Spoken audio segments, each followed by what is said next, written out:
अगर आप कॉस्मेटिक का बिजनेस शुरू करना चाहते हैं या फिर इंडिया में कॉस्मेटिक्स इंपोर्ट करने का सोच रहे हैं तो सबसे पहले एक इंपोर्ट लाइसेंस लेना ज़रूरी होता है।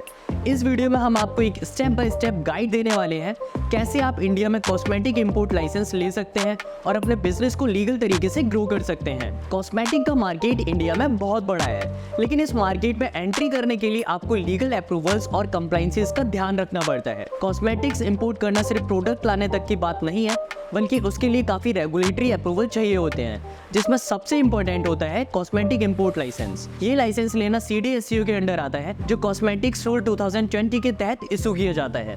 चलिए अब हम समझते हैं कि ये प्रोसेस कैसे काम करता है। इंडिया में कॉस्मेटिक्स इंपोर्ट करने के लिए जो रेगुलेटरी फ्रेमवर्क बनाया गया है, उसका काम है इंश्योर करना कि जो भी कॉस्मेटिक्स प्रोडक्ट मार्केट में आए वो सेफ और हाई क्वालिटी के हो। इस पूरे प्रोसेस को CDSCO रेगुलेट करता है, जो कि सुगम पोर्टल के थ्रू ऑनलाइन रजिस्ट्रेशन करने का एक सिस्टम बनाता है। ये पोर्टल कॉस्मेटिक्स इंपोर्टर के लिए एक सिंगल विंडो सॉल्यूशन प्रोवाइड करता है, जिसमें आप अपने एप्लीकेशन सबमिट करते हैं। इस रजिस्ट्रेशन के बाद आपको एक इंपोर्ट रजिस्ट्रेशन सर्टिफिकेट मिलता है, जो कि सेंट्रल लाइसेंसिंग अथॉरिटी इशू करती है।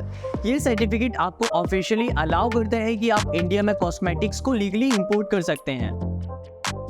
कॉस्मेटिक्स इंपोर्ट करते वक्त आपको कस्टम ड्यूटीज का भी ध्यान रखना पड़ता है। इंडिया में कॉस्मेटिक्स पर जो हार्मोनाइज्ड सिस्टम कोड अप्लाई होता है वो है 3304 और इस HS कोड के अंडर 20% ड्यूटी लगती है। ये कस्टम्स ड्यूटी आपके टोटल कॉस्ट कैलकुलेशन का इंपॉर्टेंट पार्ट बन जाता है। जैसे ही आपको इंपोर्ट रजिस्ट्रेशन सर्टिफिकेट मिलता है, उसके बाद कस्टम क्लियरेंस के लिए आपको ये ड्यूटी भरनी पड़ती है। इसके लिए आपको CDSCO गाइडेंस डॉक्यूमेंट भी देखना चाहिए, ताकि आपको क्लैरिटी हो कि कौन कौन से कस्टम रूल्स आपके इंपोर्ट पर अप्लाई होंगे।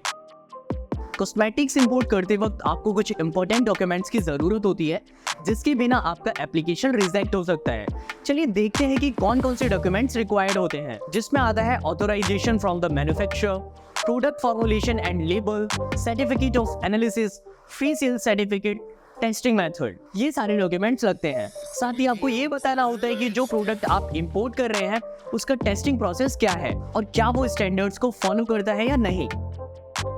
कॉस्मेटिक्स इंपोर्ट को directorate general of health services regulate करता है, जो ministry of health and family welfare के अंडर काम करता है। इसका काम ये इंश्योर करना है कि जो भी इंपोर्टेड कॉस्मेटिक्स है वो CDSCO के सेफ्टी और क्वालिटी स्टैंडर्ड को फॉलो करते हो। इंपोर्टर्स को ये इंश्योर करना होता है कि उनका प्रोडक्ट इस रेगुलेटरी फ्रेमवर्क के अकॉर्डिंग हो, और अगर कोई प्रोडक्ट कंप्लाइंस को ब्रीच करता है तो उस प्रोडक्ट को मार्केट में सेल नहीं किया जा सकता। लीगल रास्ता आपको एक हैसल फ्री एक्सपीरियंस प्रोवाइड करता है कॉस्मेटिक्स इंपोर्ट लाइसेंस लेने के लिए। हमारी टीम काफी एक्सपीरियंस्ड है और आपको स्टेप बाय स्टेप गाइडेंस देंगे, ताकि आपको कोई भी डिफिकल्टी फेस ना करनी पड़े। हमारा प्लेटफॉर्म आपके लिए सारी लीगल कंप्लायंसेस का ध्यान रखता है और आप अपने बिजनेस को सेफ और सिक्योर तरीके से रन कर सकते हैं। अगर आपको कॉस्मेटिक इंपोर्ट लाइसेंस के लिए हेल्प चाहिए तो अभी हमसे कॉन्टेक्ट करें। हमसे कांटेक्ट करने के लिए आप हमारी वेबसाइट www.legalrasta.com पर जा सकते हैं, या फिर आप 8750085585 पर कॉल करके भी हमारे एक्सपर्ट से बात कर सकते हैं, या फिर आप डिस्क्रिप्शन में दिए गए लिंक पर क्लिक करके भी हमसे कनेक्ट हो सकते हैं। अगर आपको ये वीडियो अच्छी लगी तो वीडियो को लाइक और हमारे चैनल को सब्सक्राइब कर लें।